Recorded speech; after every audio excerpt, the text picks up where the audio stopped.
Titulaire d'un baccalauréat en psychologie expérimentale et d'un doctorat en intelligence artificielle, Geoffrey Hinton est l'un des chercheurs les plus influents du domaine de l'apprentissage automatique. Cette discipline a pour but de permettre à un ordinateur d'acquérir de nouvelles connaissances et d'améliorer son mode de fonctionnement. Jeff, c'est une figure marquante en intelligence artificielle.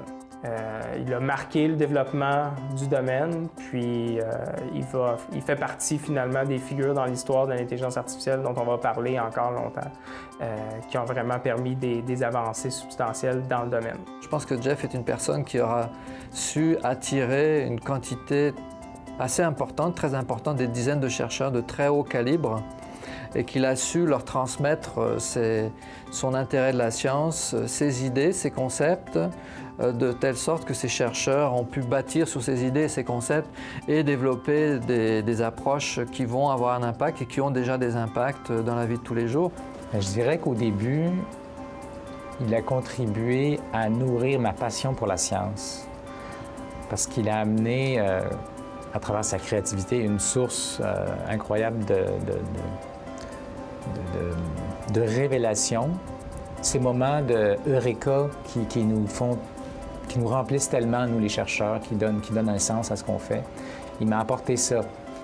En voulant reproduire la capacité d'apprentissage humaine dans un ordinateur, Geoffrey Hinton a permis de développer les meilleurs systèmes au monde en reconnaissance de la parole et des objets.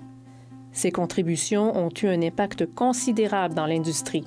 Ces travaux ont permis notamment de développer des applications mobiles capables de comprendre et d'exécuter certaines commandes vocales sur les téléphones d'Apple, de Google et de Microsoft. Mes collègues et moi avons souvent entendu Geoff Hinton arriver tout excité avec une nouvelle idée dont il voulait nous faire part, en nous disant qu'il avait enfin compris comment le cerveau fonctionne. Il raconte une fois qu'il est au souper avec sa famille, puis je suppose qu'ils racontent tous un peu qu'est-ce qu'ils ont fait dans la journée.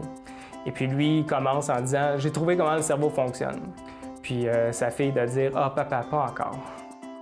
Geoffrey Hinton a permis d'accroître notre compréhension des principes fondamentaux qui sous-tendent l'apprentissage et son intégration dans un système informatisé.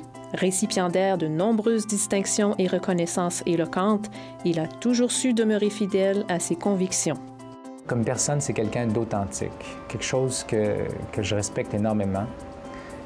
Quelqu'un qui croit en lui-même, puis qui n'essaie pas de faire les choses pour plaire aux autres, mais parce qu'il a une grande confiance dans ses rêves, puis il va jusqu'au bout de ses rêves. L'héritage scientifique de ce pionnier ne se mesure pas uniquement à ses travaux de recherche. Il contribue aussi grandement à l'avancement du domaine par la formation de la relève. Je dirais que cette contribution, de mon point de vue, est bien plus importante que de se focaliser. Et je ne crois pas qu'il soit focalisé sur un problème bien spécifique et en se disant « je vais fabriquer quelque chose qui fonctionne pour la vie de tous les jours ». Je pense qu'il a été plus loin que ça. Il a formé des gens qui, eux, sont capables d'avoir des impacts sur notre vie maintenant de tous les jours ou dans les années à venir.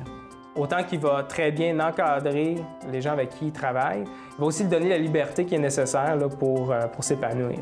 Aujourd'hui, Geoffrey Hinton est professeur au département d'informatique de l'Université de Toronto. Il est reconnu comme un mentor hors pair et une source d'inspiration pour une génération entière de chercheurs. En un mot, Geoff Hinton, c'est un visionnaire. On pourrait même dire un prophète. Il a vu les choses que les gens découvrent aujourd'hui, il y a 30 ans, il y a 20 ans. Et il a continué dans cette voie. Je pense que le message qu'il voudrait peut-être envoyer aux étudiants qui graduent ici, c'est, puis je pense que ça caractérise un peu son approche, c'est de ne pas hésiter à avoir des objectifs ambitieux, de ne pas hésiter à vouloir faire des grands changements, puis de faire de ça sa passion, en fait.